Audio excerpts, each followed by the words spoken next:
Ударник, ритм, соло и бас. Формула хита у каждого творческого коллектива своя, но всех объединила выставка «Звуки Че-90-е», открывшаяся в Чувашском национальном музее. Популярные направления, кумиры молодежи тех лет, раритетные атрибуты – все это позволяет погрузиться в музыкальную атмосферу конца 20 века. За туманом река,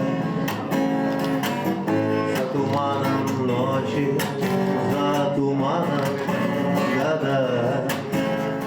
Лидер группы «Дива» Руслан Соловьев исполняет песню, написанную в 1993 году.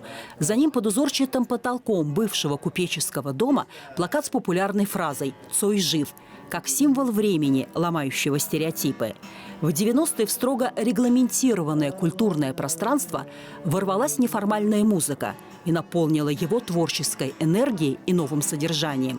На ней выросло целое поколение. На нашей выставке мы на самом деле показываем группы, музыкальный коллектив с самого начала 90-х годов, да, в том числе те, которые сформировались еще в 80-е годы. Вот, например, «Мираж студия», да, как известно, Марк Вишневецкий, он был первым председателем Чебоксарского городского рок-клуба, он его сформировал, если я не ошибаюсь, в июле 1987 года.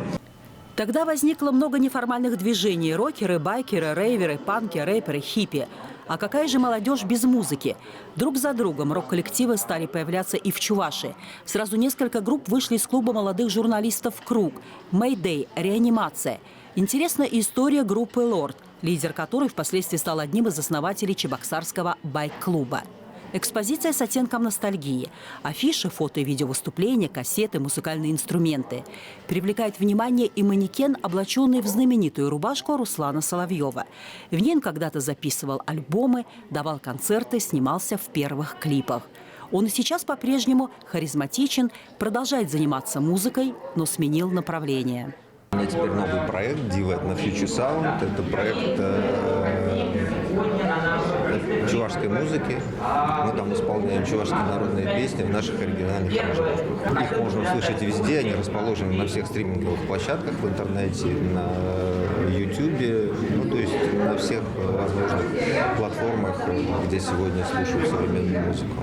На стендах тексты песен, а послушать их можно, наведя телефон и специальные QR-коды. Хорошо, что эта выставка сделана, потому что ее давно нужно было сделать, потому что история огромная, музыка отлично у нас развивается, хип-хоп и рок-музыка в Чувашии, у нас есть свои коллективы, поэтому нужно их представлять.